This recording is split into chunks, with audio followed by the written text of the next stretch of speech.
Mizamor Shir Liyom HaShabbat. Mizamor Shir Liyom HaShabbat. Mizamor Shir Liyom HaShabbat. Mizmor Shir Liyom HaShabbat. Mizmor Shir.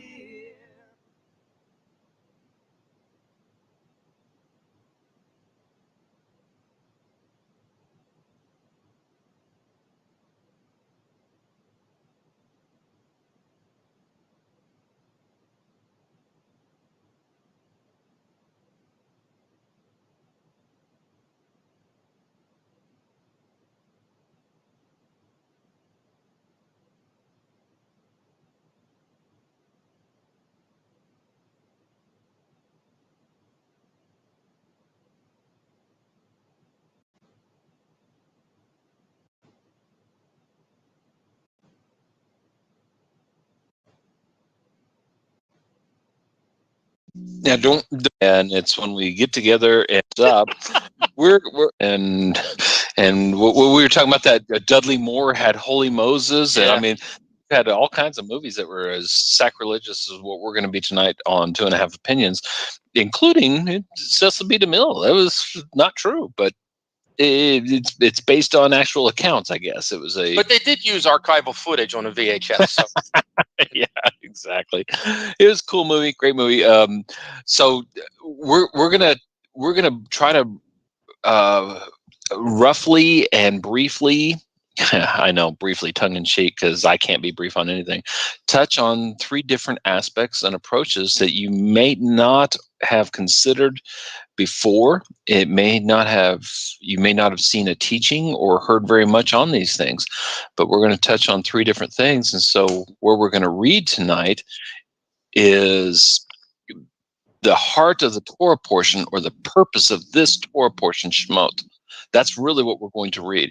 And if you listen to it carefully, it's one of those bookends that I love to talk about.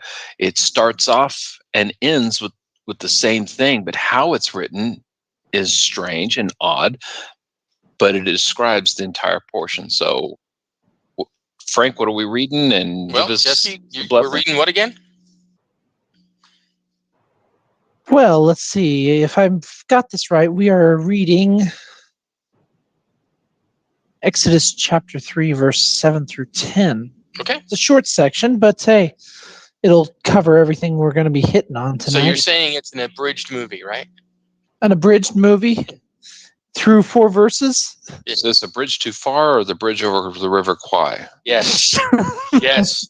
Yes, very much so.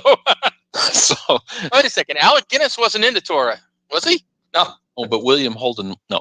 Never mind. Let's not derail too badly here. So, Exodus, Shemot, Exodus chapter 3, verse 7 through 10 should be the highlight of our portion. Okay. The Torah highlights. Is that the Cliff Notes? Okay. Baruch atah Adonai Eloheinu melech haolam asher bakar banu mikol ha'amim v'tan lanu et Torato. Baruch atah Adonai notein haTorah. Amelech Ne'aman.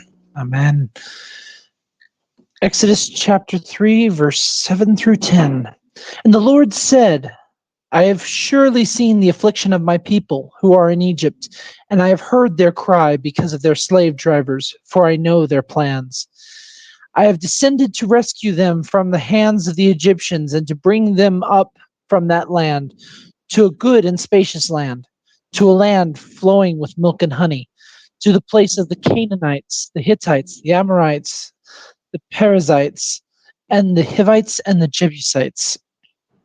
And now, behold, the cry of the children of Israel has come to me, and I have also seen the oppression that the Egyptians are oppressing them. So now come, and I will send you to Pharaoh, and take my people, the children of Israel, out of Egypt. Baruch atah Adonai Eloheinu melech haolam asher natan lanu Torah imet v'kei olam nota b'tukenu. Baruch atah Adonai notein haTorah. Melech Naaman. So let it be written, so let it be done. We're not talking about wild hairs. When did you choose to go back to Star Wars Purim? No. That's not actually Star Wars. It's actually from the Ten Commandments. Come on now. No, I get that. I'm making a different Yul Brynner, reference. one of my favorite actors, by the way. So let it be written, so let it be done. Okay, so God introduces himself, and this is the fun thing. It's one of those things that really challenges everybody's beliefs. What I have noticed is anytime God introduces himself on the scene, he introduces himself based on some history that somebody can give eyewitness account to. It is not, oh, I saw a vision of God on the road to Tulsa yesterday. You got to believe me, and we're going to start a new cult. It's not something like that. And it's not a singular individual. It's based on multiple individuals, and it's one of those things, kind of like at Sinai. There's actual historical and hierarchical evidence of people. You can find people living today that can trace their lineage back to somebody that was standing there at Sinai. I can't find anybody that's related to Paul. I can't find anybody that's related to Jesus, to John, Mark, Luke, or any of the apostles, any of the disciples. You can't find anybody that's going to trace their lineage to any of these people today, but yet we can find a lineage of people tracing back to Sinai. Right. And we see throughout all of Tanakh, God relies upon these eyewitness accounts, these actual events, these factual things that can be shown and be proven throughout history. And that is, God says, I am the God of your father. Moses has a father. His father taught him about God. I am also the God of Abraham, of Isaac, and of Jacob. You know these people. They actually existed. I'm not made up. You heard the stories. He's relying upon the history of mankind as proof of himself when he reveals himself to Moses. And that's the actual thing, is that is the correct way to address the Most High, blessed be He. He's the God of Abraham, the God of Isaac, and the God of Jacob. That is his memorial name forever. That is the proper way to say it. It's not, just God, although we use that, or just Yah, although we use that. And we're going to get into the whole God thing this week, and especially next week, because we have the Holy Name coming up. It's hinted at this week, but it's really driven more so next week. And hopefully, if we've got time, we'll start with the introduction of it before we go into next week's Torah portion. And then we have what Jesse read. That God has descended to rescue them from the hands of the Egyptians. Descended? What's he been on vacation? He's up on high. What goes on in man's life is too low for him, that he's actually got to come down now. I mean, he was away. He was. Well, during really the winter time, he goes down to Miami. Yeah, he's up in Trump Tower now. He's got to come down and deal with us lowly vagabonds. But however you want to read this, it's a tough one. And he's going to descend and he's going to rescue from the hands of the Egyptians and bring them up, Israel, bring them up from the land. And this is really bring them up to me. That's how the Hebrew is written there. He's going to bring them up to me, to the land that is Tovah, good. And Jesse, you and I were looking at this word earlier, Rachava. Rachava. What is Rachava? Sounds like a coffee brand. Rachava implied, if I remember correctly, it implied a version of space and roomy in the sense of it is enough. Yeah, similar. Yeah, Dayenu. It's not Dayenu, but it's enough in the sense of this is a fluctuation style of expansion. Oh, so we see it says He's going to bring them up to himself in the land that is Tovah. Tovah means what? It's always translated as good. Good is a good translation. It's good. However, Tovah means complete. Tovah It's in the sense of the way it was used in the beginning. So when we go back to the beginning and where God saw this and it was Tovah, he created light and the light was good. And throughout the first 7 or 6 days of creation, he's talking about what is good. He means it is not, oh, wow, that's really sweet. That's nice. Isn't that flower precious?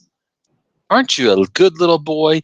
Oh, what a good little puppy. Aren't you a good little puppy? Yes, you are. Okay, No, Chris it's has not left that. the building. I'm telling you. No, that's not what he's saying. Tova means you are serving the purpose for which you were created.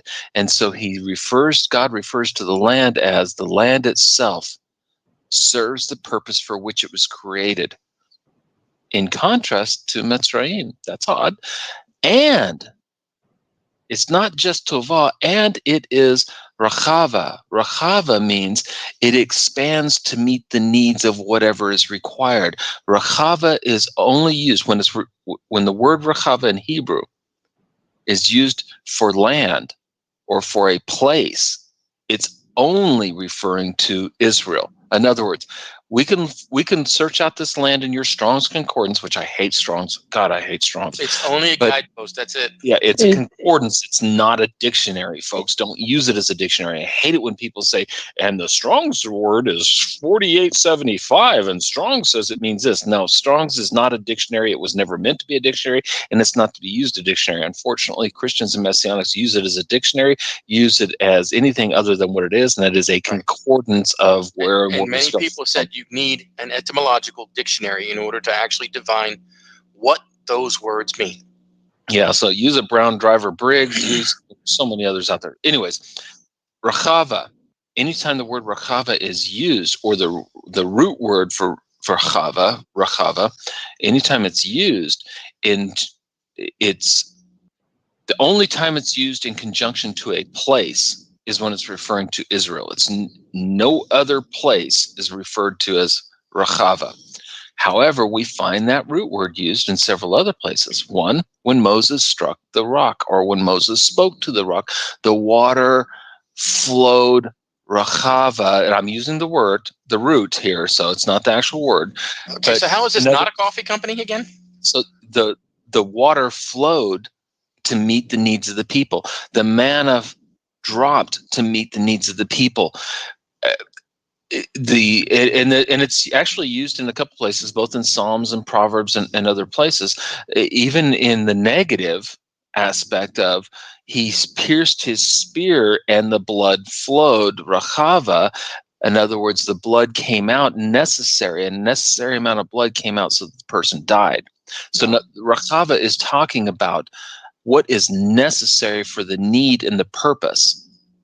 And to translate it as being the land is Tovah, it meets its purpose and it's spacious, meaning it expands and contracts to meet the needs of the people that are in it. The land is dependent upon the people and the people are dependent upon the land. And this is where God is calling them. And the land flows with milk and honey. Isn't that a crazy one? What does milk and honey got to do with anything? What does that term mean to you, Frank? Well, it's it goes with coffee. You know, it's a land flowing with milk and honey.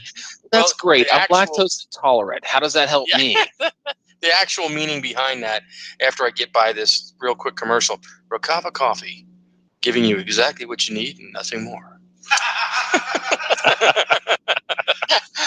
No, a land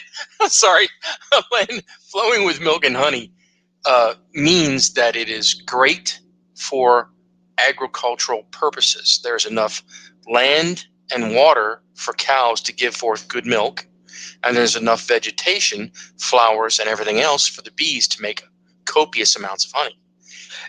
That fits in with what the rabbis say. The rabbis tell us that milk and honey are the only true natural sources of food where nothing has to die. And that's the key. The land gives of itself fully and freely. The land is reminiscent of the Garden of Eden. Nothing has to die for you to survive here. And that's what this is referring to. Gives forth of itself in abundance, and it meets all of your needs. The land itself is It's a land euphemism that the land itself produces more than you will need. It produces flowers for everything. It produces wheat and barley and everything else in order to make you prosperous. And that's kind of the point of what the rabbis are saying. Nothing has to die in order for you to survive here.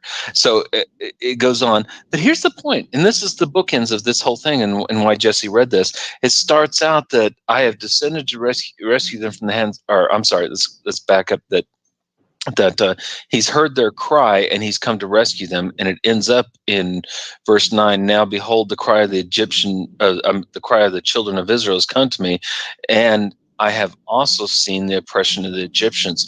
And it just goes back and forth. We have this bookend of there's a cry of the people, and there's an oppression of an outside source on the people. Which brings up what the sages have been saying for many, many years. Our salvation, our interaction with God is codependent. What do you mean codependent? It means it requires our action in order for God's action and reaction. Well, wait a minute. God had already promised Abraham that he would do these things. He already promised Abraham, Isaac, and Jacob. So are you saying the promise is dependent upon the action? The people had to cry out for salvation in order for God to provide salvation? Really? I thought this was a religion of faith, not works. But faith without works is dead. Oh, so we do have to do something. Even if you can... We must be obedient.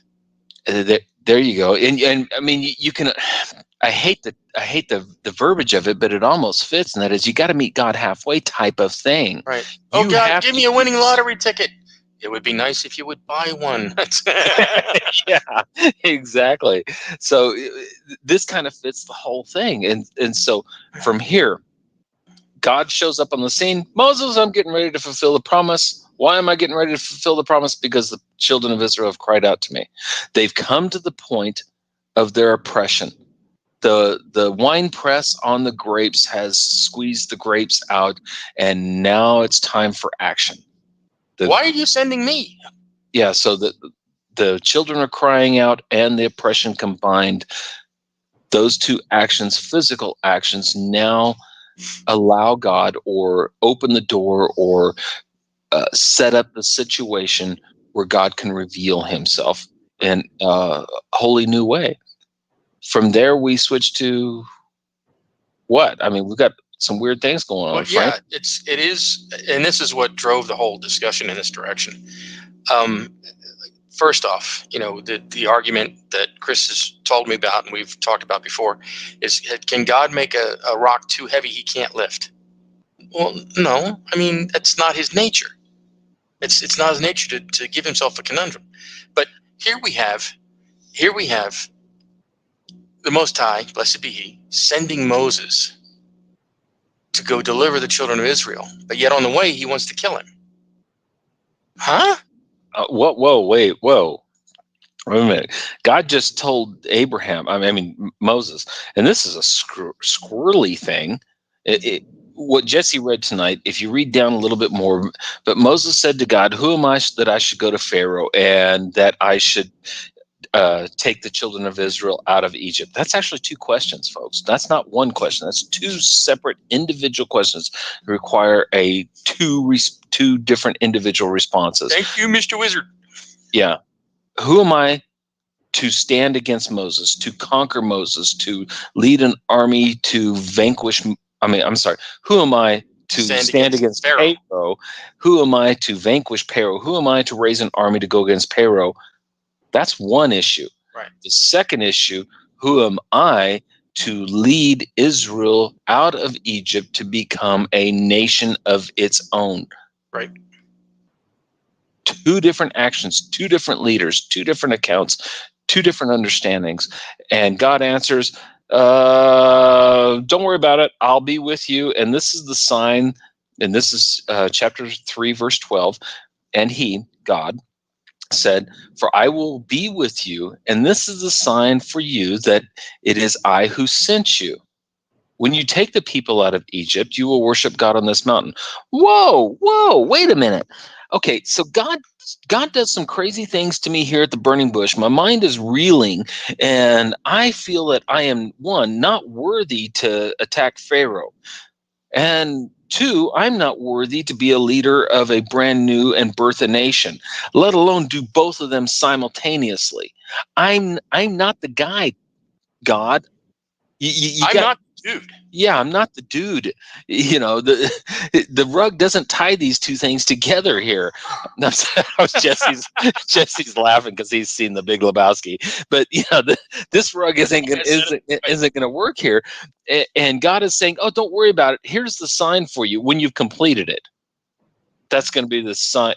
No, you don't tell me that the sign that tells me that this is going to be successful is that when I'm successful, that's the sign that you're going to be successful. That makes no sense. That's circular logic there. Oh, yes. Truly circular logic. So we don't really want to delve on that. It's an interesting topic to talk about, but God didn't answer either one of his questions. Who am I that I should go to Pharaoh? Oh, don't worry about it.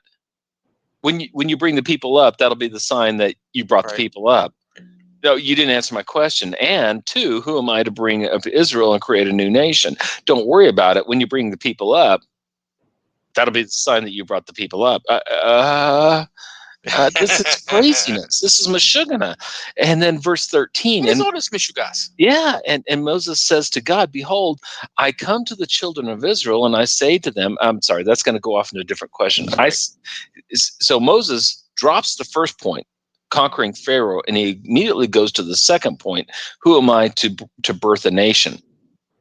And he says, okay, so we'll just ignore Pharaoh because you can conquer Pharaoh, but this is a different one. Who am I to be the promised Messiah that you told Abraham, Isaac, and Jacob about?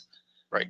You're going to do two things at once, God. You're going to destroy the nation, the mightiest nation on earth, the very point of temptation, the epitome of temptation, the epitome of evil, and the thing that's enslaving us. You're not only going to destroy that, but you're going to birth this people to bring about the fruition of the promise you made to Abraham, Isaac, and Jacob. And you want me to go to tell their descendants what? Who sent me? But I'm slow of tongue and I don't speak well. No, it's even beyond that. I know. They already know Elohim. Mm-hmm. They already know Yod He Vav He. Mm-hmm. This is going to come up next week, and we'll finish it up next week. What does he mean? Which God? Because there's a unilateral aspect of each of the names of God, and God is saying, I'm going to do a duplicitous thing here, something which has never been seen or revealed before. And Moses is properly asking, what is the name from which this power derives? It is not which God, whose God, what God. Right. God, you're getting ready to do something new and different here. Which power does this derive from? So and now you're saying that instead of being a singular name like El Shaddai or Jehovah Jireh or whatever, this is... Yeah, so we have El Shaddai, which is Almighty. Actually, Shaddai really comes from the many-breasted one, or in other words, the one that can provide all of your needs. Right. From that is imposed, and this is going on to next week's when we get into the whole name thing. It comes into El Shaddai is the all-powerful, but we also have Elohim, and we see throughout all of Torah and Tanakh that God himself is Elohim, man can be Elohim, angels can be Elohim. Over and over, what is the point? What is Elohim? Elohim means judge. Yes. A powerful judge that has the right over life and death based on your actions, the judge. Right. So Elohim is only the Most High, blessed be, can be the El Elohim. Yeah, and then we have El, and El always refers to God. We also have Adonai.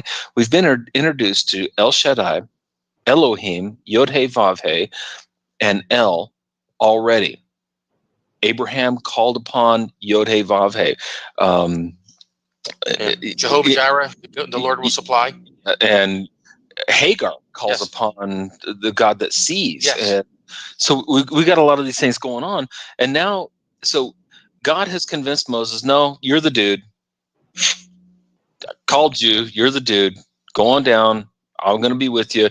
Here's all these miracles. Here's these fancy magical tricks that you're going to be able to do. I mean, you're going to be Chris Knight or the Carbonaro effect on these people.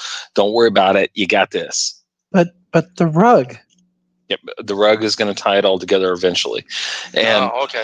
and so, but Moses goes down still in somewhat of trepidation, and God says, "Don't worry about it." You know, like you said, Frank, I'm slow tongue and slow speech. I babble, right. I ramble, I can't speak. I'm not eloquent. Whatever that means.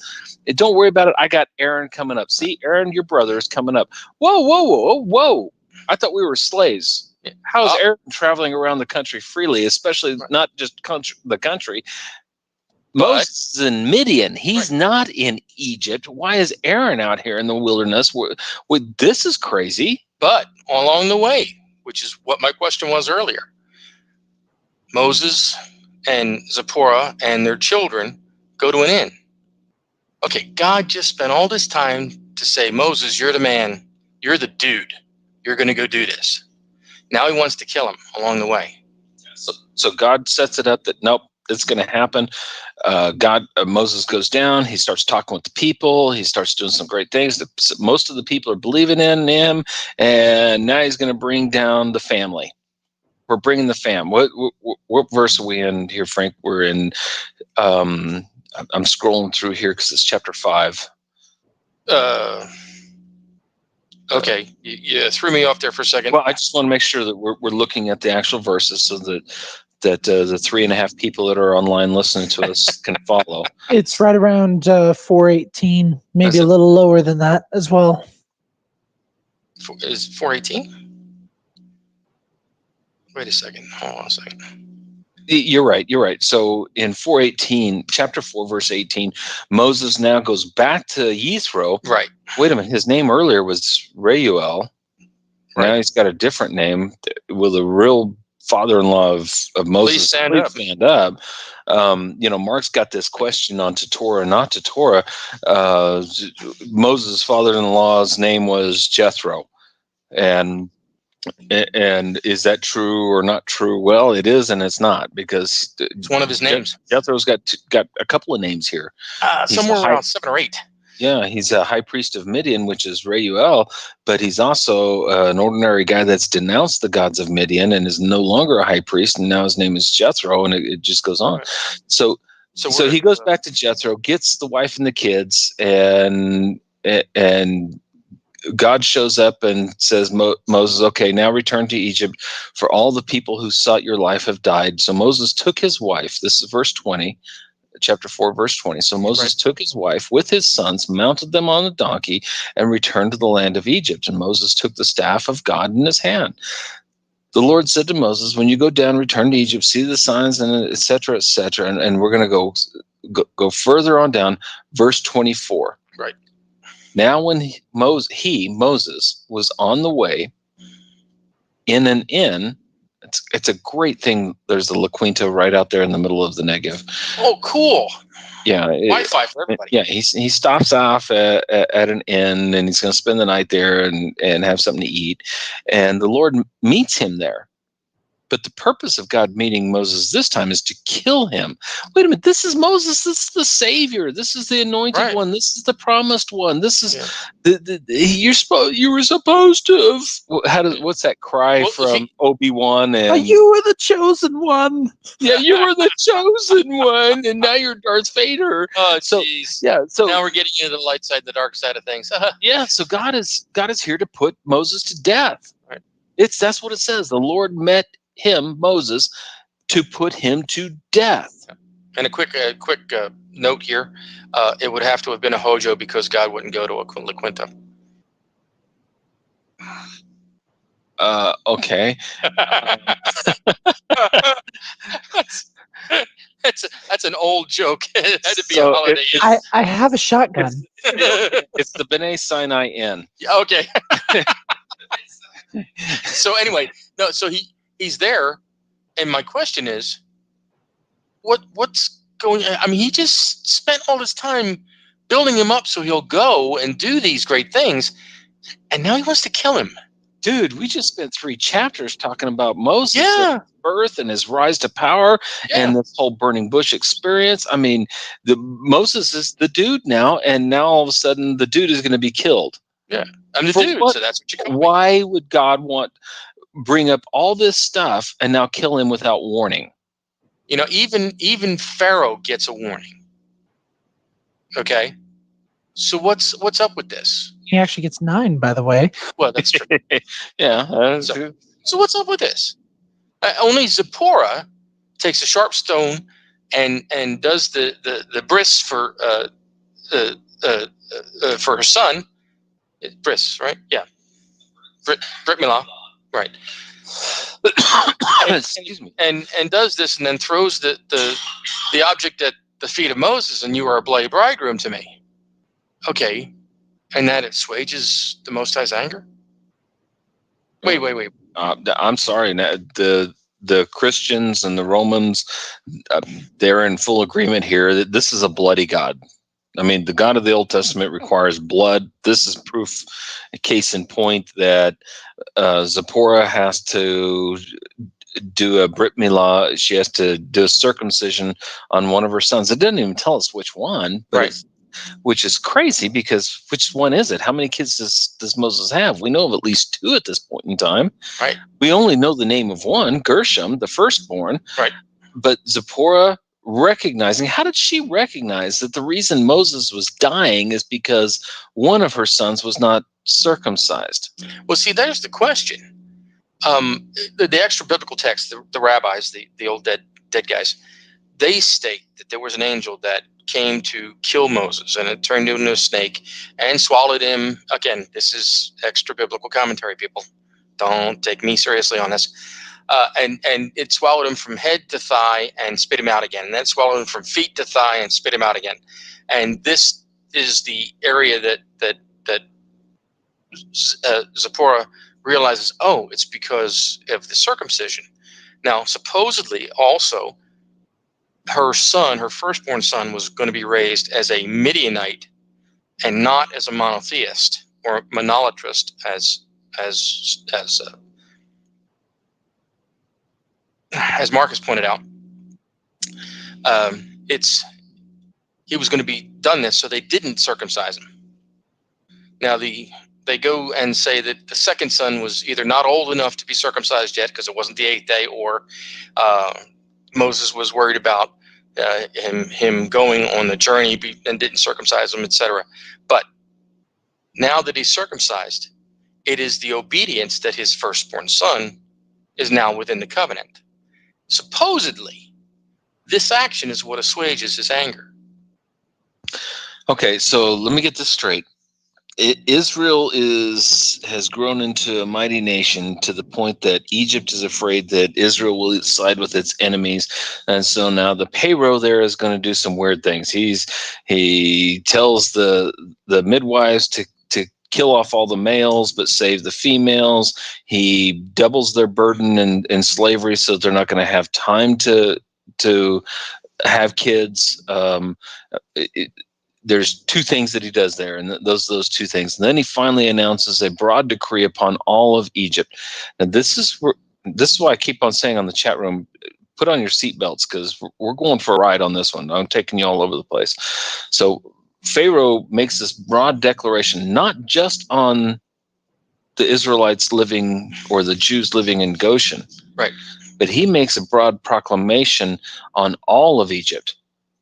1, a secret order to the midwives. Nobody else knows about this, and just the midwives of the Hebrews.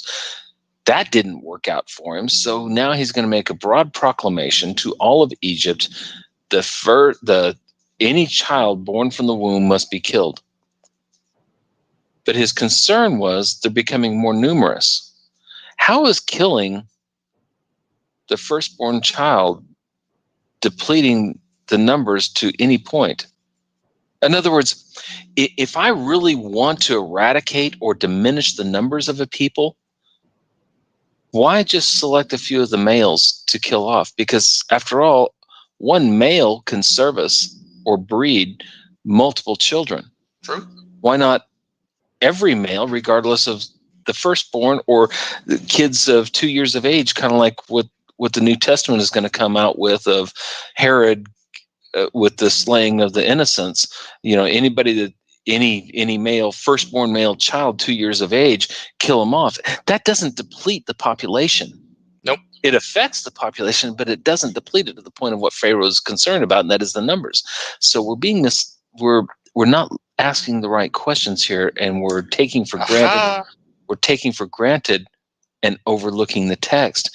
There's something else going on that Pharaoh is concerned about whenever he says he wants to kill off just the males or just the firstborn males. There's something else going on because he broadens it, not just the Jews now, it's all of Egypt.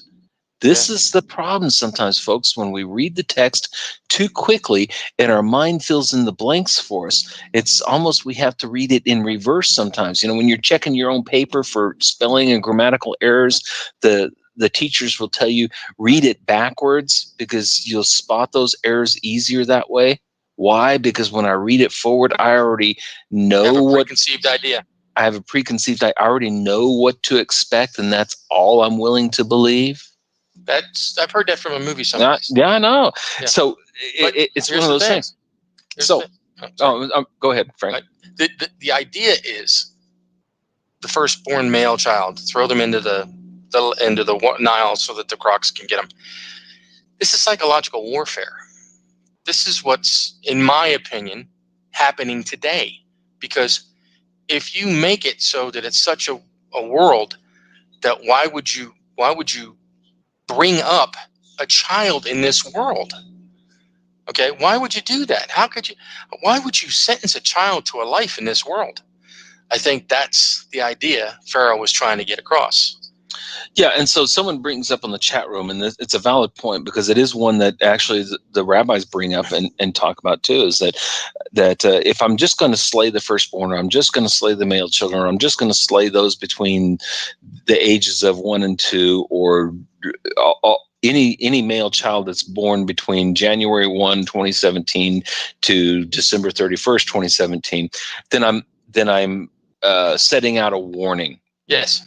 And now people are going to be afraid to actually procreate because, after all, we're in Egypt and we don't have a sonogram. I can't tell what the sex of the child's going to be. Right. And so as to psychological warfare. Yeah. So it is that psychological warfare, and that does kind of play into it. I think there's even more to it, but we're really digressing off of the whole thing because now we're coming back to now God is willing to kill Moses on behalf of a child that was not circumcised. Which child? Uncertain, because within Christianity and Messianics, we believe in sola scripta. Well, that's a fancy word, Chris. What does that mean? Sola scripta is Latin, and yes, we do get it from the Catholic Church, but the Catholic Church does not believe in sola scripta, which is a very, very odd thing. Catholicism does not believe in sola scripta. It's Protestant Christianity that believes in sola scripta and has passed it on to even up to Messianic. Sola scripta means very generally, if it's not written down in the Bible, then it doesn't exist. I don't believe it. I believe only the words in the Bible. Again, Moses had to go to the restroom sometime. It's not written down, but he had to go. But that's where we have the issue even right here is, okay, so on his way to do God's work, God sought to kill him. Right. So Zipporah took a sharp stone to do the milah, the circumcision. Yep. How did she know the reason that Moses was dying was because of circumcision of one of her sons? And how did she know? I mean, in her words, and these words are really crazy. They're crazy in Hebrew. They're even worse in English. Yeah. She says that verse 25. So Zipporah took a sharp stone, severed her son's foreskin, and cast it to his feet, his, meaning Moses. And she said, "You are a bridegroom of blood to me." What does that mean? How does that fit with Moses is dying, and the medicine for his ailment is circumcision of one of your sons? We don't even know which one. He's got at least two. Obviously, it doesn't matter because we're not told. And then she follows it up when she sees, so he released him. Verse 26. So he released him. Who released who? Well, God released Moses? If you understand Hebrew and you're following it in Hebrew, the subject is Moses. The object is God. So God released Moses. Then she, Zipporah, said, "A bridegroom of blood concerning the circumcision." Again, bridegroom of blood, what does that mean? What does this phrase, what does this term relate to? She wanted a big wedding. Bridegroom, yeah, okay. So he's bequeathed. What is it? What is it? The fancy word for he's engaged. He's going to be married. He's married to blood. He's betrothed. He's betrothed. You are a bridegroom of blood. Okay, let's cut to the chase. Bridegroom of blood is a euphemism for you're dying, and there is no recourse. You are married to death. You will die. There's no way out of it. She says that at the very beginning of this. She says that you are a bridegroom of blood to me. You are dying before me, and it's not before me. You are dying because of me. Right. That's the hint. That's where we miss it in English. But if you read it in Hebrew and you rely upon the stories about the text, then you understand. Zipporah acknowledges and she sees and she understands. This is where Zipporah goes from a Midianite priestess or the daughter of a Midianite idolatrous father to Zipporah becomes a Jewess. Mm-hmm. She becomes part of the Hebrew family. She becomes an adopted member with full rights and full standing with the sons of Jacob and Joseph. At this point in time, because she recognized, because one of our sons was not circumcised, you are dying because you're going down to do the Lord's work, which is based upon the covenant of circumcision with Abraham. Right. You don't see this between all these words. No, as a matter of fact, it is said by the sages that she becomes one of the most prominent wives in Israel because she has done this to save everybody. So she's become the most observant. So circumcision now becomes a sign of a covenant of life. And this is the Torah portion that brings that out. Right. Because from here on out, milah is plural, not singular. And this is where the rabbis and the sages come out and say, this circumcision saved the generations. Right. And from this circumcision, every circumcision afterwards is a milah based on generations, not the individual. This is not a singular mitzvot or a singular commandment that a singular individual keeps. After all, an 8-year-old or an 8-day-old child doesn't have the choice on this matter. Right. The father makes the choice. So is it the father that's keeping the covenant, or is it the child that's keeping the covenant? Yes. Yes. Both. Not only that, now generations will keep this covenant. Now generations, as a result of this circumcision, keep this covenant. So she comes back and she says, first time she says, you are married to death on my account. Then she comes back and says, when she saw that God released Moses, that Moses was actually going to live, she says, you are married to death concerning the circumcision. Now she's making the proclamation. It's because of the circumcision you were going to die, and now it's because of the circumcision you will live. Right. Wow. three verses here almost changed the history in the course of the redemption So what of now Israel. can we say about sola scriptura? Yeah. So we're saying that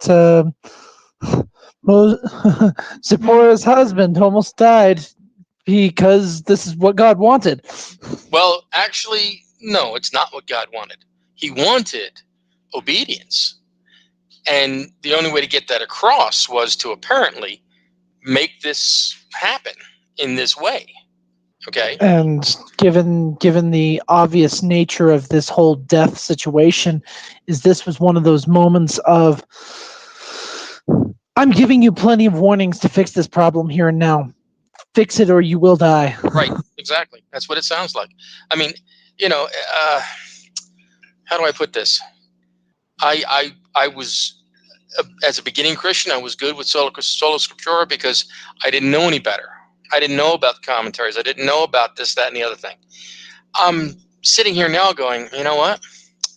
I really need to study more. I honestly need to study more, because how do we get by with just saying, well, it's, if the King Jimmy was good enough for Moses, it's good enough for me. We can't. Yeah, I know. Uh-oh, I was muted. Frank, you said it before, and you said it over and over for years, that what we're really reading here is the Cliff Notes.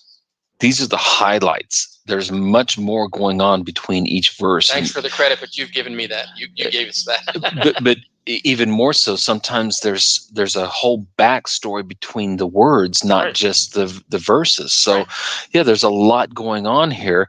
And so he released him. Then she said a bridegroom of blood concerning the circumcision. Then the Lord said to Aaron, whoa. Moses almost died, and we're just moving right along. Okay. And now the Lord said to Aaron, go to Moses, and we're going to go save Israel. And your question earlier was, wait a second, I thought there were slaves. What's Aaron doing walking around? Yeah, why? Aha! Way to Egypt. And I thought all the Hebrews were enslaved in Goshen, but Aaron gets to come and go wherever he wants to, however he wants to, because he's not in Egypt here. How did he get out? According to the He snuck out. No. He snuck out under the walls. They had the ghetto thing going up. No, and that's the fanciful theory, but it's not true. He's a Levite. It is said by the sages that Pharaoh dealt deceitfully with the children of Israel. You're killing me. And we have another reason to not rely solely on what's written in the script. Aha! Oh, we've got loads of that. I mean, I even have ammo right here. Careful. Some people would say it's a load. Okay, all right. Wrong load. Yeah, I know. but this is the fun thing about 2.5 Opinions is really we try to slow down and we try to ask the text questions. We're not making fun of. We're not making light of. We make fun and light of ourselves. Not being disrespectful. Far from it. That's a great point. We're not trying to be disrespectful. This is not meant in disrespect. It's a tongue-in-cheek of, why did we believe what we believed? Oh, because we zipped through the scriptures to get to the end because we'd read the ending before we read the beginning. And now we're coming back and we're reading this through and we're slowing down. We're saying, whoa. How did Aaron get here? We're looking at this as, wait a minute, something's going on here. God wants me to know this for a reason, but Moses can't write everything down. It would be volumes and volumes of books that it would turn us into a different type of religion, really. Yes. And if we're not careful, volumes and volumes of book. The last time I encountered anything in history involving volumes and volumes of books was the torching of the library in Alexandria. Ow. Ooh, yeah. By that religion of peace that gave us algebra. No, they really didn't, because algebra was before them. They stole it out of the Library of Alexandria, and then they burned the library down. So next time someone tells you that religion of peace gave you algebra, look at them and say, oh, really? Next time anybody tells you that the religion of peace gave us anything good, look further back and find out They stole it from somebody else. Yeah. It's so, Anyway. the victors get to write history. So, Yeah. And that's why God loves. Oh no, God doesn't love the Cowboys anymore, does he? Well, you can see I'm wearing green and yellow. He obviously doesn't Green love the Broncos. Yeah, he So does. Yeah, and so the Matthews family, we love the Broncos, and so obviously we're out of favor with God because the Broncos aren't going to the Super Bowl either. So don't believe. None shall pass. Don't listen to anything we have to say. But yeah, we're running down to the end of the show, and Mark in his grace and his mercy, all merciful Mark, all gracious Mark. Jeez. Mark just spit milk through his nose. and Messianic Clam Radio. Don't forget to. Never mind. I'm not going to. But we might go a little bit long, like we always do. We've got 2 more points to be made. One of them is what Jesse saw. So yeah, we didn't come to absolute conclusion on this with Zipporah, but we introduced something new to you with Zipporah, the circumcision, because again, from this point on, Zipporah is elevated to a high status, almost a princess within Judaism. From a matriarch. Yeah, she's a matriarch, and circumcision now refers to generations. So the milah is no longer singular. It has now become plural as a result of this. And now we see a different understanding. Moses, you are called to be the Messiah. You are the anointed one. God anointed you. God called you to be the deliverer, called you to be the redeemer. You'll be the greatest prophet that was ever known. However, if you are not in line with the Torah, how can you do this job? You can be replaced. Yep. And the thing is about the Torah is not dependent upon you. Nope. But the Torah's existence doesn't depend upon you. You depend upon the Torah's existence. You depend upon the Torah's existence. However, this is the fun thing with this. When we look at it that way, we recognize the Torah would be different without Moses, but the Torah would continue, and we'd still have the 10 Commandments. We'd still have the redemption because that was the covenant, that was the promise. However, because Moses, and even more so because a woman, and that's what this whole Torah portion, Shemot, is about women. It was a woman that gave birth to Moses. It was a woman, his sister, that saved Moses. It was a woman that drew him out and saved him. Again, a female Egyptian. It was a woman, his wife, that saved his life. This Torah portion, it was the midwives that denied Pharaoh. This Torah portion is the feminine or a woman's Torah portion. Yes. And throughout history, the sages have seen it this way. As we go forward with this, would something have been different? Yes, it would have been different. However, because of a woman or because of a person's action, now the Torah is written the way it is written. What I'm getting to, from the creation itself, and specifically because of Adam, if you were here when we were going through Bereshit with Adam, Adam's purpose is to become a co-creator, a co-author of Torah with God. If Zipporah had not have done this, we wouldn't have the Torah we have. No, we would have something different. Moses had insisted on circumcision when he was back in Midian with his father-in-law and with his wife. And if he'd insisted and stood, by gosh, it's my way or the highway, or it's Torah or nothing, it would have been a little bit different. Yep. We don't know what would have happened.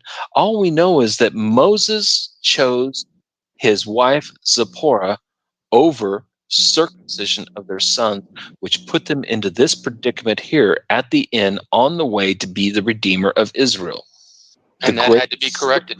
The greatest story that has ever been done, ever been told, the greatest miracle. There's been nothing like it before or since, and that is God himself birthed the nation. He himself came down and interacted and changed the course of humanity. It would have been different had humanity not acted. Had the people not cried out for salvation, it might not have come, at least not the way it did. Right. Had Moses acted different on circumcision, we wouldn't have this story. Had Zipporah not acted and recognized, had Zipporah did not have the wisdom to recognize that circumcision was so important to the very point that even Moses was going to be killed, if she hadn't acted, we'd have a different savior. Yep. It would have been the Brian and the 15 commandments, not Moses and the 10 commandments. I give you these 15. Boy, 10 commandments. It should have been the life of Brian, not the life of Moses. Yeah, no, but the thing is, Had Amram and Yaakov had been separated, things would have been worse. Yeah, but, what we're getting to, and this is what Judaism teaches over and over, is you become a co-creator. You become a co-author. You become a co-participant with God when you rap to felon. You say, I wed myself to you. When you do the commandments, you are agreeing that, yes, I am joining myself to God. With every commandment you complete, positive or negative commandment, with every mitzvah you do, you become a partner with God. And Right. That's what this story is telling us. Now, something completely different. Well, based on what you were saying before, Pythons, and now for something entirely different. before we go into something completely different, so you're implying that the butterfly effect is actually true? Yes, but it's hard to disprove. So yes, the butterfly is in effect. Had Zipporah not have done this, we wouldn't have the nation we have today. the butterfly is in effect. Okay. The butterfly is in effect. Iron butterfly. Anacata de Vita, baby. Don't you know that I love you? Yeah, okay. So That's for us old guys, okay? All right. yeah, so Jesse saw something. Yeah, for the youngins out there, go to the Google and search Iron Butterfly Anacata de Vita. So Jesse saw something really interesting, and I hadn't seen this before. I found it very intriguing. What did you see out of this Torah portion? Well, this is going to lead us down an interesting path that I was hoping we could find a way to tie them all together, but we seem to hit separate bumps that will find its way together in some form or fashion. There's a term used when referencing Moshe. Unfortunately, and that's very close to the beginning of this portion, probably in the second chapter, right around verse 6, for those who are hunting my wording down. There's a very interesting phrase used for Moshe in this fashion when it's normally used for someone who's older than current Moshe. Okay, so set up the scene here. We're in chapter 2, verse 6. Oh, I was muted. So set up the scene here for us. We're in chapter 2, verse 6. This is prior to Zipporah, Moses, etc. This is when Moses was a little bitty baby. He was an infant. And and he's all swaddled up in, I can't remember, what is that? Swaddling clothes? Swaddling cloth. Yeah, he's wrapped up in swaddling cloth. He's a cute little baby in the manger. In a manger? Wait a minute, wrong story now. You know what a swaddling cloth is, right? Yeah, you something you swaddle in. It's something that usually needs to be changed quite often. So he's wrapped up in a blanket and he's in the basket and he's lullaping through the river. Lullaping down the river. No. He is not Bear Grylls. He is not taking a kayak ride down the Nile. No, he's lullaping. No. His family placed him in the reeds so that the daughter of Pharaoh would find him. He was not going down. This is Oh, jeez. Okay, so sting operation. Yes, Got this is a sting operation. Yes. so it's a sting operation. Miriam purposely places Moses in a place where Pharaoh's daughter is going to find him. Pharaoh's daughter finds him, and we see chapter 2, verse 6. It reads, she, Pharaoh's daughter, opened it, the basket, and she saw him, the child, and behold, he was a weeping lad, and she had compassion on him, and she said, this is one of the children of the Hebrews. And from something in here, you saw something amazing. Yes, something pings very easily. Where else do we hear a reference of a lad? I mean, you don't hear a child being called a lad. Usually, when you're talking about a lad, it's someone who's hit roughly, or is at least going through the stages of beginning adulthood. It's the development stage of teens and past teen time frame. Okay, so you're saying that Moses is obviously a baby or an infant, and Wait a second. that's You're why saying, he's wrapped up in this basket. okay, he's And going through puberty? I mean, Moses already had a beard? well, yeah, that's what I'm trying to figure out. So using the English words here, because I'm an American, and God spoke English to Moses. So using the English words here, she opened it and she saw him, the child. And you're telling me I've got to slow down? How old would this child be?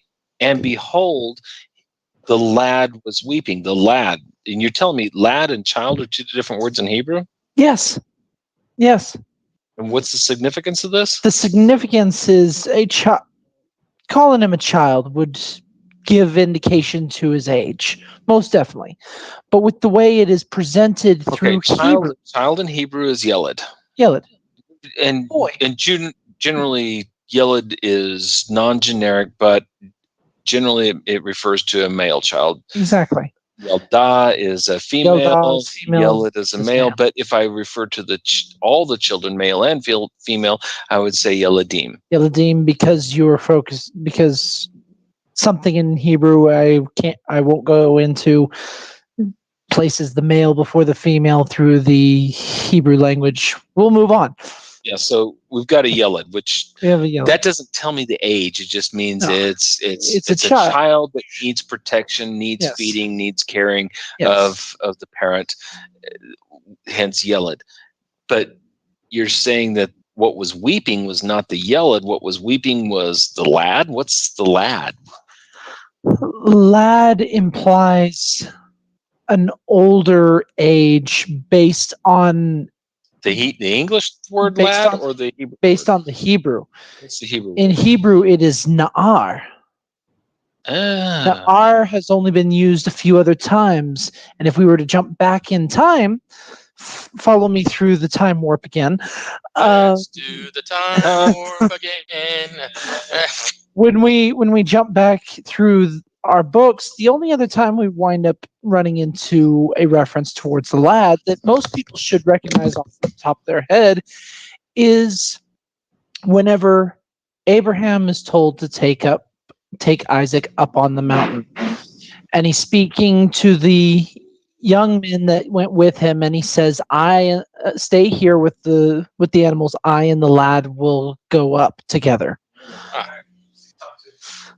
Who does he talk to? Abraham is speaking to the young men. That's what I said. The young men also is Na'ar, which we have our proof text there is, yes, and Isaac and the young men who went with Abraham are both labeled as Na'ar in Torah.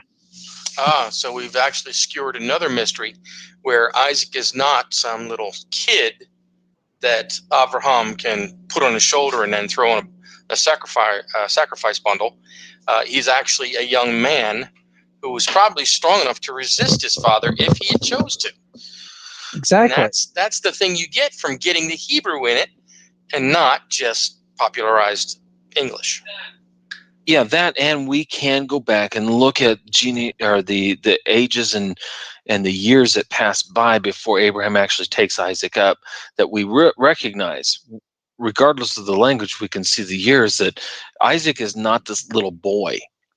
Isaac is in his teens at least, whenever early 20s, probably. Well, since we're using the term Na'ar, the Na'ar is not focusing upon genealogical age as much as it's talking about the maturity and the spiritual connection. Na'ar is looking at an individual that has arrived to the age of accountability.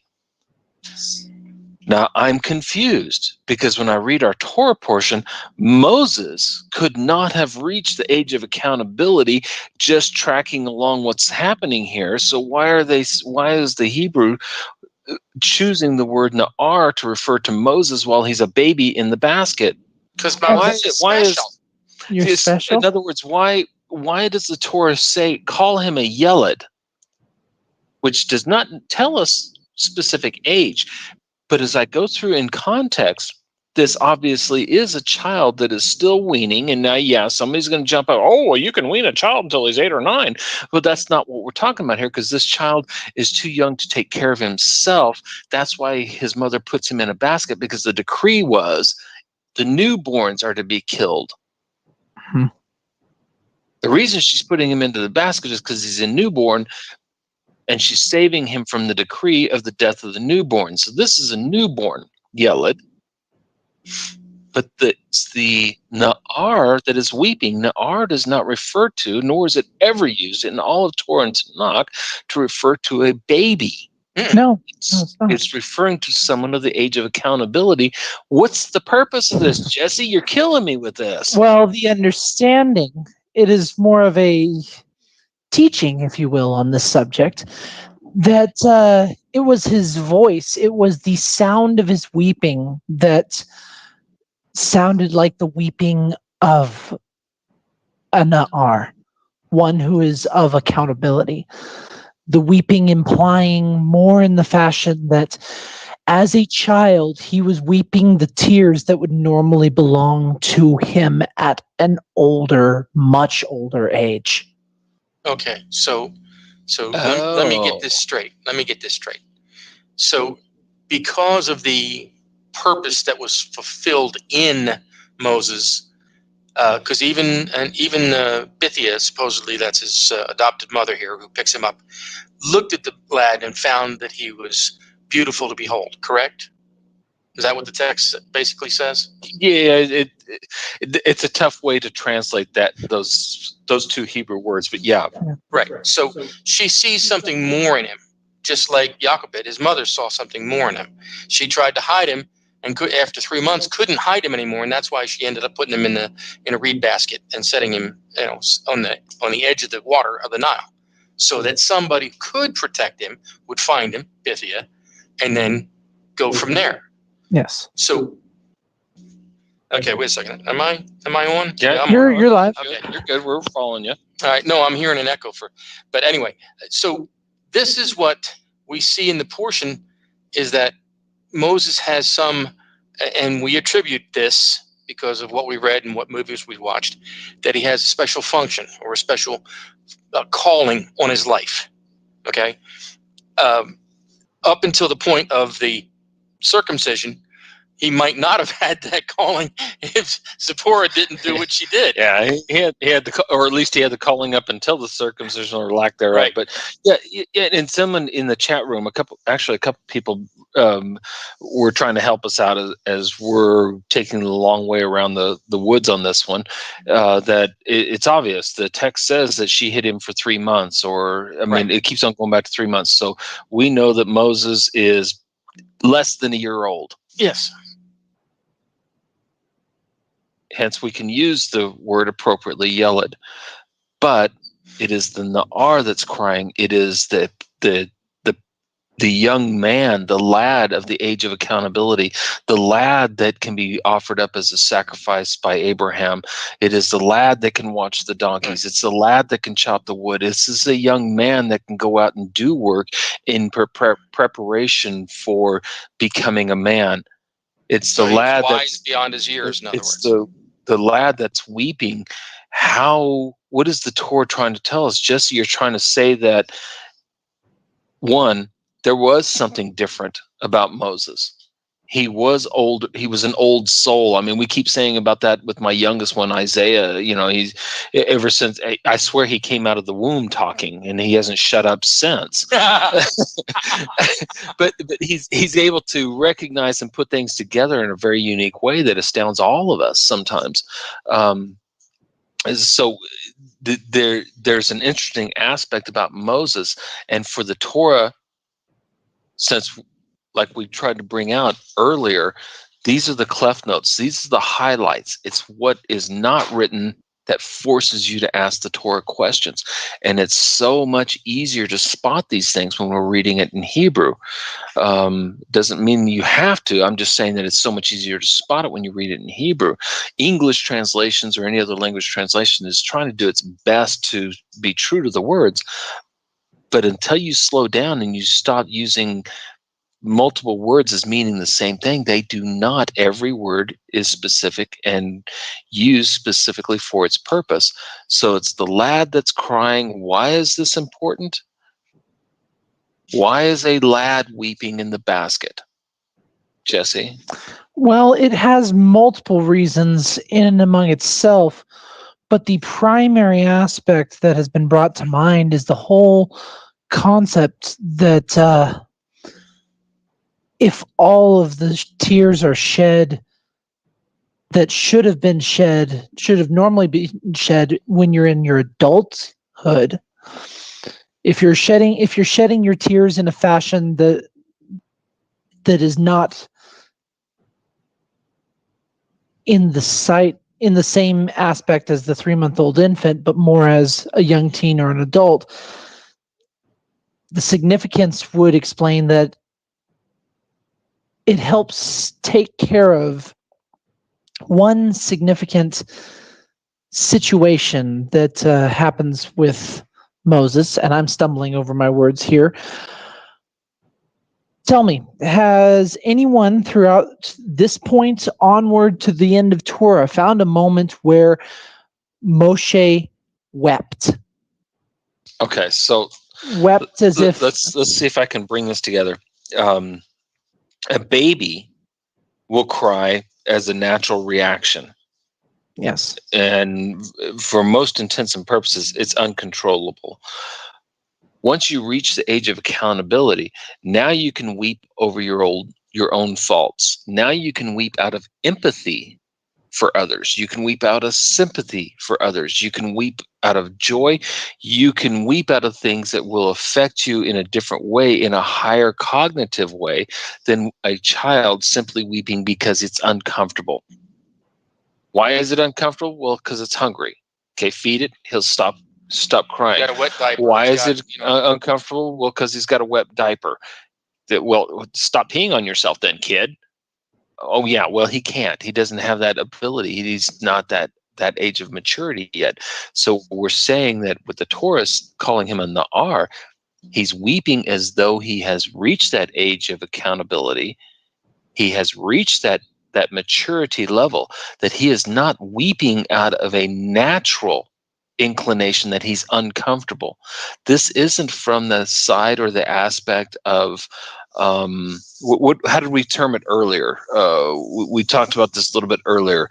It's a difference of being able to empathize, and as opposed to being just being reactionary. Yeah, reactionary. But we use some other words in there, Jesse, and I wish I could recall it because it fits so perfectly here.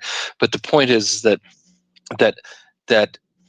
Moshe's weeping here is from the side and the aspect of weeping for the wholeness and the fullness of the children of Israel, weeping out of empathy. Why is he weeping here, and is it never recorded that Moses ever wept again?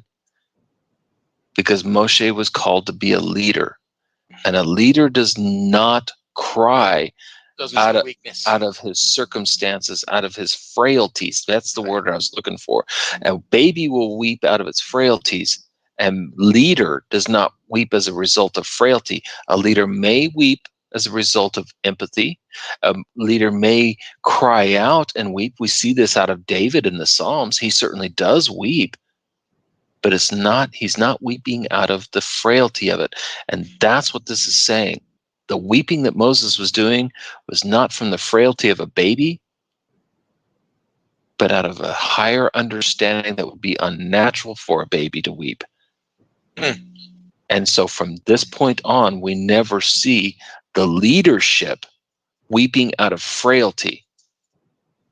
We see Moshe dropping to his knees. We see Moshe pleading with the people. We Right. see Moshe running to Korah and to the rebellion. We Right. see Moshe weeping or calling out to God and crying out to God, but we don't see Moshe weeping out of frailty and helplessness. Right. That's So what his this tear is ducts were pointing empty, to. that's all. Yeah.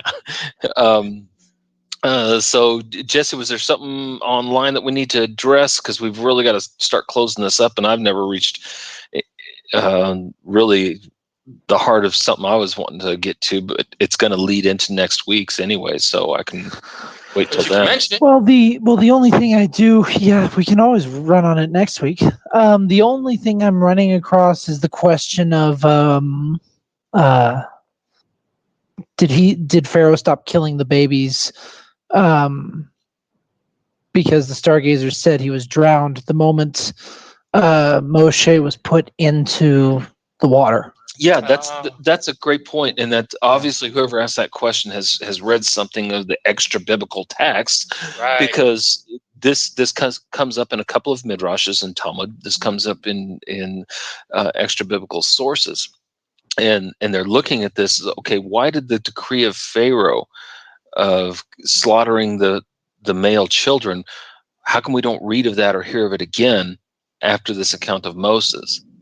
And so the story goes, well, the reason being is because the stargazers that warned Pharaoh of a ruler, a king to come out of the Hebrews during Right. his lifetime, Right.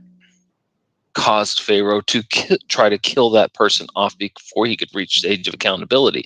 As soon as Moses was placed into the water, the stargazers, Felt it. the priests, the Soothsayers, whatever you want to call them. soothsayers told Pharaoh the curses are that the Messiah has been killed. There's Right. no threat anymore. The Messiah was put into the water, and then whenever Pharaoh's daughter pulled Moses out of the water and named him Moses, pulling out or coming out of water, Right. that was a sign to the soothsayers again that, whatever we saw in the spirit realm has been corrected. You don't have to worry anymore, Pharaoh. Yeah, and see, that's the thing.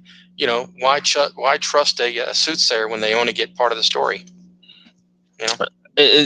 But it's fascinating because that would be a good question, and this is where the question or the answer that whoever posted that on the chat line, what they read was really an answer, maybe not the answer, but an answer to the question. And this is the fun thing about Judaism and the fun thing about studying Torah is you have to ask the text questions. Whoa, wait a minute. What about that decree of Pharaoh? How come we don't talk about? How come we don't hear about? How come that doesn't come up ever again? Whatever happened about that thing? You remember Pharaoh said throughout all of Egypt, not just the Hebrews, but the Egyptians and the Hebrews had to kill their kids. When did that stop? That's a good question, and the answer from the sage's point of view is the very people that caused the death of them saw in the spirit realm or in their soothsaying and in their prophecies, etc., that the reason or this Messiah figure has been the gods have been satisfied by the babies being thrown as a result of Moses being placed in the water. So why is the name Moses so revered when it's not Hebrew? Because God is not the God of only the Jews. Well, that's true. But this is a Egyptian word that has been adopted by the Hebrews or by Israel. That's true. And Jesse just pointed out there's a question in the room. Why do you think Moses' name was never changed by God in Scripture? Because after all, Abram's name was changed. Well, but Isaac's name wasn't. But Jacob's name was changed. Well, was it or was it not? Because we go back and forth in Torah. He's called Jacob, and then he's called Israel. And then he's called Israel, then he's called Jacob. And it goes back and forth after the name change. And then when we get into the prophets, it's even more confusing because the prophets will refer to Jacob, and then they'll refer to Israel in the same sentence. Yep. And it's not duplicitous. It's not Israel and Jacob are one. They mean two different things. Two different aspects of the same individual or same group. Yeah. And so why wasn't Moses' name changed? I think it deals with this Torah portion Maybe of, because he was unified. yeah, the nature of his birth, what happened and what's going on. And really, and that's not that I hate to say this, but that feminine aspect of the nature of God it is revealed in this Torah portion. That merciful side, that side of grace, the side of mercy, the side that preserves life and saves life, is brought out and drawn out of the waters, the troubled waters, which are going to bring about to issue forth the fullness of life, which is what we can see and read into Moshe's name. Right. And the aspect of what Moshe does. He draws out of the troubles, the oppression of the Egyptians, the crying out for salvation by the Hebrews. Right. Moshe is the instrument that brings this forward, that gushes forth life, the Tovah, like what we mentioned at the beginning of the show. Right. So, I mean, the fact that the children of Israel cried out doesn't mean they just raised their voice. They cried tears. I mean, literally, tears of pain just to ask God to help them. yeah. So, I mean, and we see many waters are all over this portion. Yeah, we see multiple names for Moshe in extra biblical texts. We also see multiple names for Moses' father-in-law in this portion and portions coming up. Right. We see multiple names for God, which is a great segue into next week's Torah portion. We're going to close it off here with this. Moses turns to God and says, "You've given me two purposes. You've given me two orders. They can work together, but they don't have to." In other words, the order to go and conquer Pharaoh, that can be done without ever freeing the Hebrews. True. Freeing the Hebrews can be done without ever conquering Pharaoh. Nonetheless, God, you've given me two orders. Go to Pharaoh, conquer him. Go to the descendants of Yaakov, the descendants of Israel, and create a nation and bring them into the land that is tied to my name. Right. Two different missions for one person. Each one of those missions is impossible or extremely difficult, if not impossible, on their own. But to do them simultaneously and lay the burden and responsibility on one individual is asking way too much. Yep, and exactly. Moshe's concern is not how do I conquer Pharaoh? I'm going to go to the children of Israel and explain to them, you're being birthed for the fulfillment of the covenant to Abraham on this day. You will be a nation unto God, a royal priesthood unto God, and we're going to go in and take God's land. Which God is telling me to do this? So that's Abraham, the God of Isaac, and the God of Jacob. Yeah, so that's Moses' question, because he clearly says, I've got too many things open up here, but he clearly says, who am I that I should go to Pharaoh and take the children of Israel out of Egypt? Those are two questions. And he said, God says, I'm going to be with you. Don't worry about it. You'll know that I'm with you whenever you've done this. No, that's not good enough for me. I don't know about you guys, but whenever I ask for a sign, the sign is not the completion of what you told me to do. I'm asking for a sign that I know that I'm doing the right thing. And you're saying, yeah, you'll know you've done the right thing when you've done the right thing. So here's your sign. And so here's your sign. So Moses says to God, this is chapter 3, verse 13, "Behold, I come to the children of Israel, and I say to them, the God of your fathers has sent me to you. And they say to me, what is his name? What shall I say to them? This is not what is his name? His name is Frank. His name is Jesse. His name was to Abraham what? Anybody remember? That would be El Shaddai. So El came to him. El Shaddai came to him. But Abraham also called upon Yod-Heh-Vav-Heh and built altars. Every time he built an altar, we see that he called upon Yod-Heh-Vav-Heh. We start out Genesis 1:1. In the beginning, Elohim created the heavens and the earth. But Elohim is a word that very simply, very basely in English means judge. In the beginning, the judge created the heavens and the earth, and we will continue forth with Elohim doing certain things throughout the creation series. Then we get to Genesis 17. Now, when Abraham was 99 years old, Yod-Heh-Vav-Heh appeared to Abraham and said to him, I am God Almighty, El Shaddai, all-powerful or all-providing. Walk before me and be blameless. Right. So now we're seeing a change. We're seeing that now for Abraham, God is revealing himself as, I provide for everything. Don't worry about it. I got it. I got this. Yep. You just walk with me. I'll provide. Chapter 12, verse 8. Then he proceeded from there to the mountain east of Bethel and pitched his tent in Bethel and the west on Ai, and etc., etc. And there he built an altar to Yod-Heh-Vav-Heh and called upon the name Yod-Heh-Vav-Heh.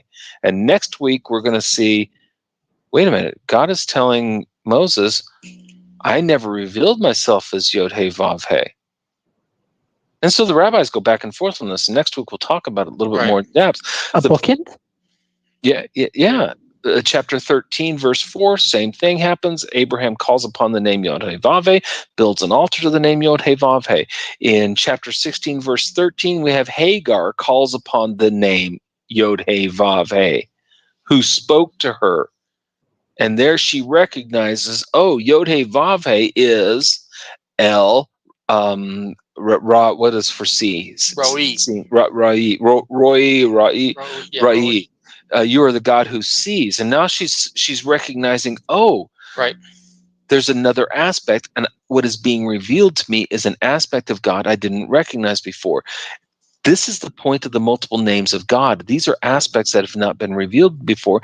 And what Moses is saying, God, in all the history of mankind, from Adam to Noah to Abraham, Isaac, and Jacob, never have you revealed yourself as one that can be conqueror and deliverer at the same time.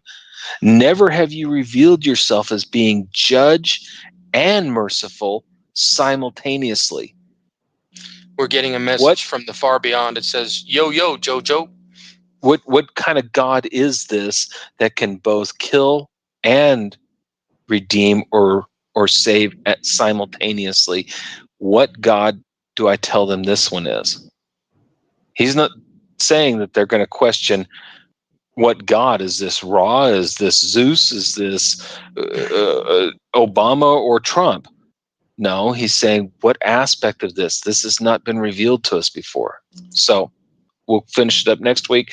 We're done. Mark said, shut up. Go home, Chris.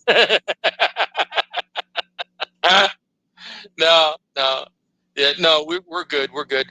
So this is why we have trouble with Sola Scriptura, because it doesn't state that, and a lot of things happen, but natural body functions happen. And I know that sounds base, but it's the most everybody can relate to.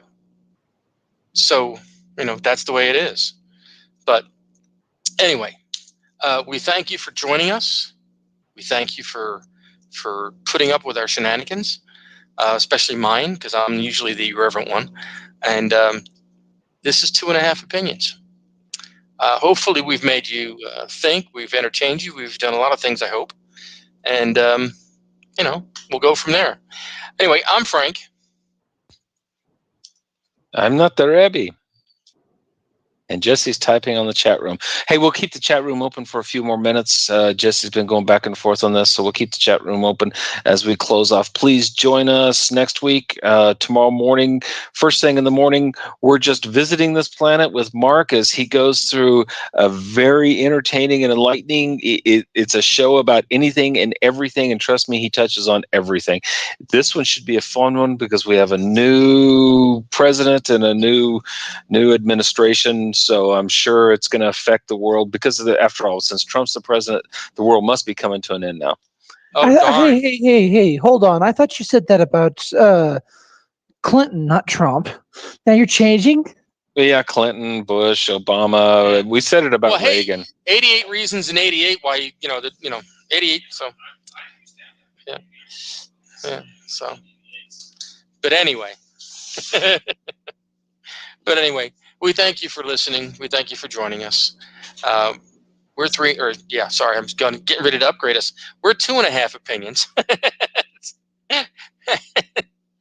And we'll see you next week. Oh, don't get me wrong. We could easily upgrade to 3.5 if we just start tossing people from chat room into this.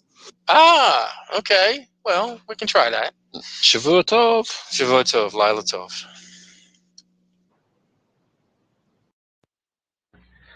Okay. I guess we're going to close the room, so.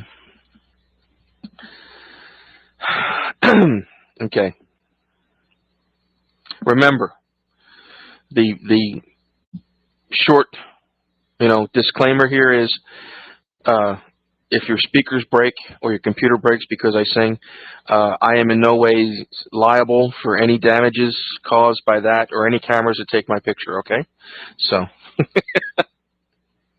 Let me see if I can remember the song. Let me see. Do I remember the words? Okay.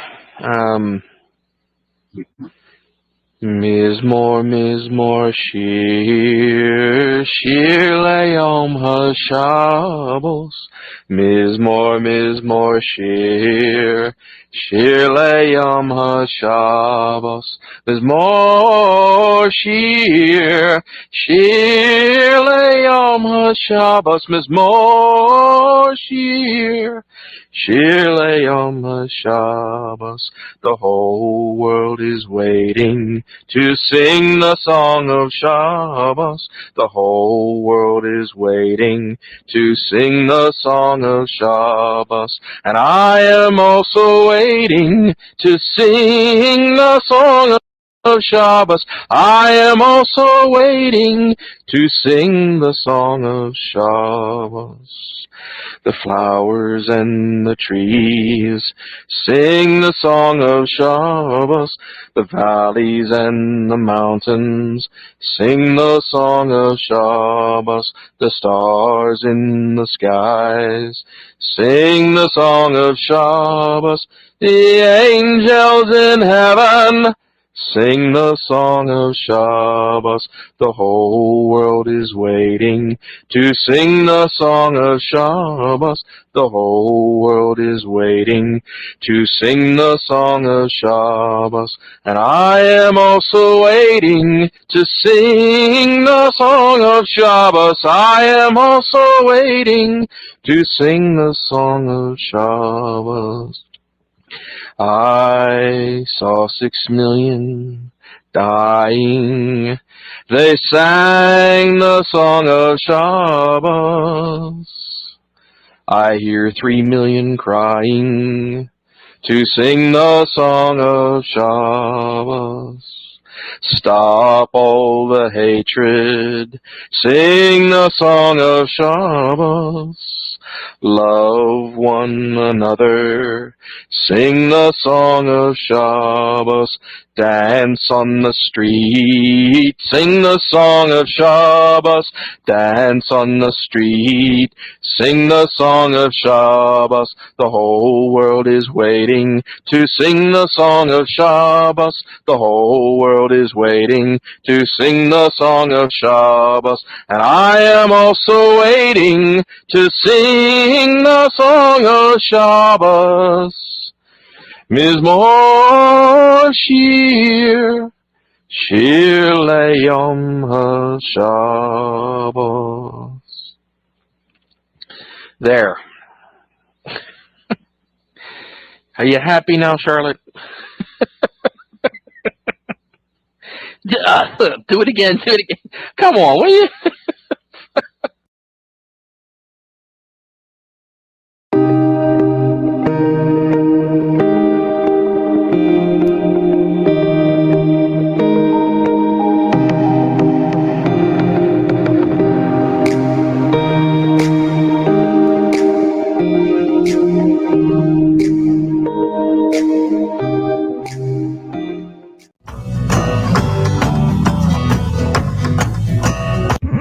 And some he was. All right. Hey, do you like words as much as I do? Depends on which words they are. I'm not falling for that one. Mark. Well, I have and I think you were on one of the very first shows, but I have something a game I like to play, and it's not really a game, but it's a game to me, and it's called Words, Words Not, and I have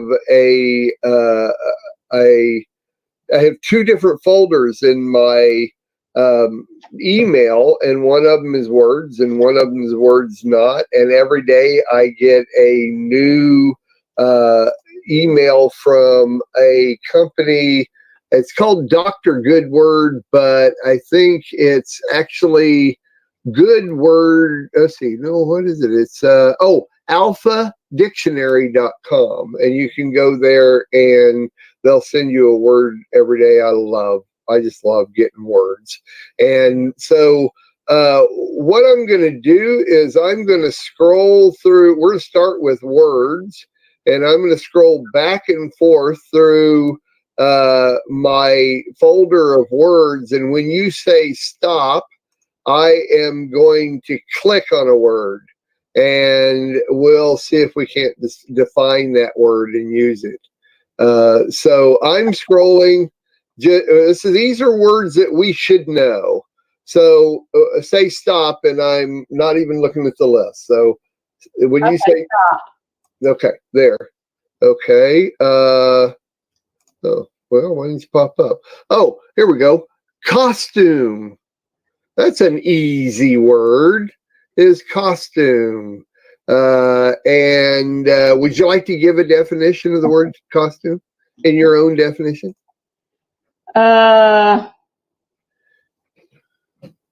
It's clothing that we put on, and it's not really real to us. It's usually representative of something other than ourselves, and it could be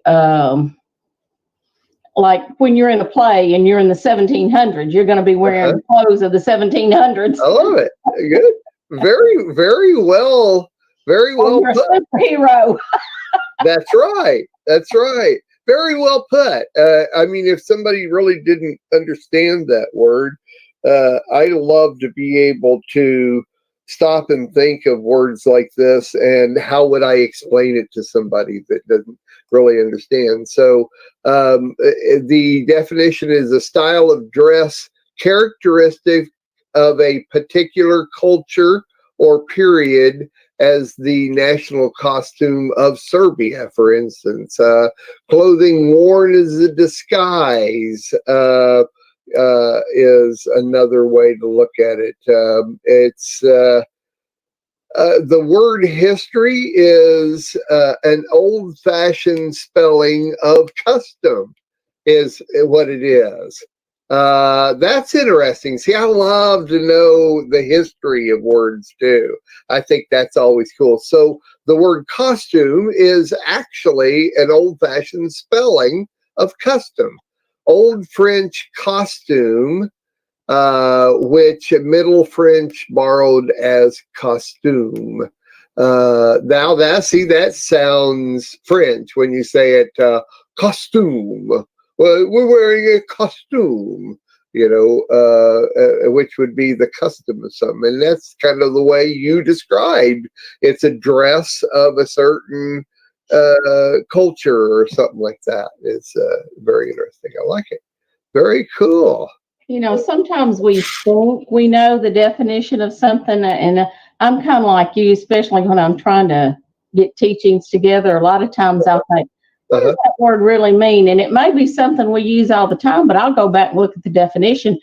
And just like you were surprised where it came from and everything, a lot of times I'm surprised because I see another aspect of it or another layer to it, which helps me actually understand why the translators translated that word in scripture that way. I love it. That makes sense. It does. It makes a lot of sense. I find that in the same way, because every day when I get a word in my email, I will always at least quickly go look, even if I know what the word means, I'll go look and see what their and its meaning. It's not definition of the word, but it's the meaning of the word, and then the history. And I mean, every time I do it every time because I want to think about that. And a lot of times we use words different than what they were originally meant to be used, because as time goes on,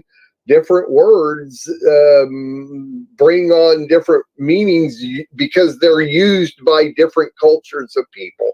And so they bring that, the words mix. And see, I think that's the same thing with translations of the Bible, and how why we have so many different denominations of religion and everything is because of words. I think it's people's interpretation based on their culture, their background, how they use sentence structure, that type of thing. I mean, I'm actually going, there's a new Star Wars movie coming out, so I'm going back and watching old Star Wars movies. And if you'll remember how Yoda talked, he always broke the sentence up, and he says it's something like the oak tree in the yard it is. You see what I'm saying? And he breaks it up, and it's just the different way different cultures break their sentence up, and then you hear it a certain way, or hear that part of the sentence or the noun of that sentence, you can get a different meaning because it's broke up that way. And so I love it. I just think it's very cool. Another part of this says the French word devolved from Latin consuet, something like that, custom habit, and like habit as a writing habit or monk's habit, originally referred to clothing customarily or habitually worn by a particular group. So, and it says the verb to accustom, made up of con, with, or succeer, to become accustomed. So that's interesting. The word costume comes from the word custom.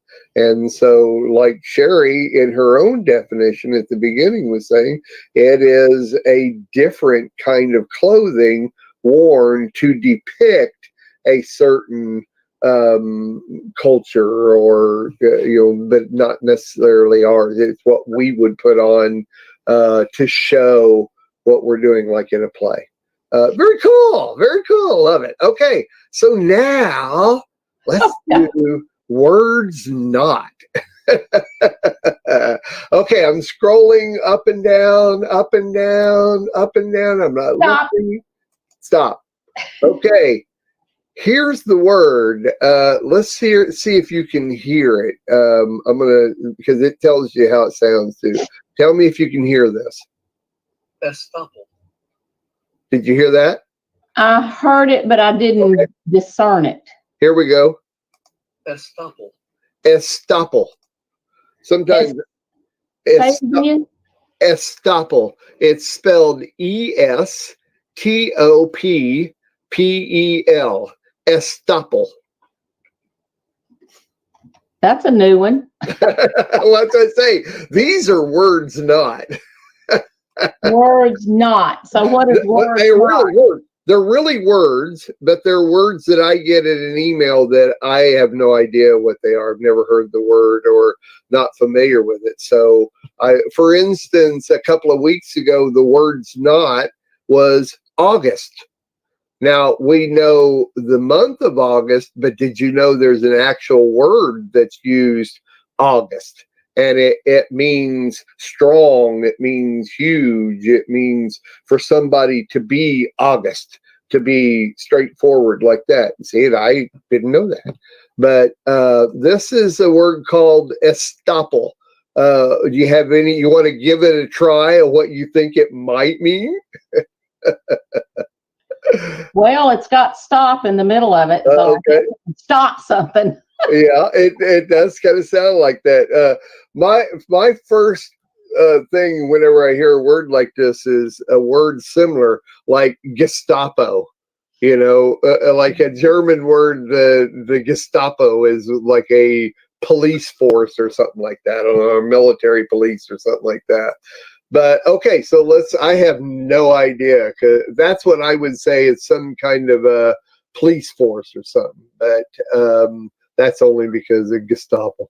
Okay, meaning a rule of evidence which precludes, and they have in parentheses, estops, a person from denying the truth of some statement previously made by himself. A rule of evidence which precludes a person from denying the truth of some statement previously made by himself. Oh, a rule of evidence that precludes failure to take legal action until the other party is prejudiced by the delay. A rule of evidence that bars or stops a party from litigating an issue that has been settled in another case. So I'm taking it as it's evidence, or a rule of evidence that stops a person from making a statement based on truth that they already know. So if a person is going to make maybe a false statement and they know this, they can stop them by giving the truthful evidence first. It sounds like a law term. Yeah, like it is. It's a rule of evidence in law. So, and I love law. I love the law. I love my favorite TV shows and movies to watch are law shows, or jury shows, or anything like that. I love those more than anything, because I love to hear how those organized workings of the system work. And so anyway, I think that's pretty cool. It's a rule of evidence. So that's kind of cool. That is, it is. It stops something. So that, yeah, you were right. You were absolutely right with your definition. I guess the Gestapo stopped. Yeah, they stopped. The good people tried to. Anyway, they didn't win. I love it. That's true. That's very true. All right. Well, there you go.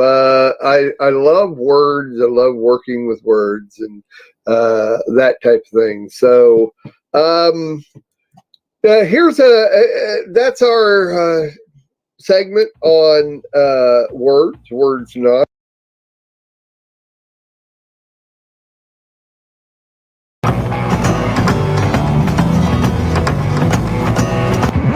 In some equals.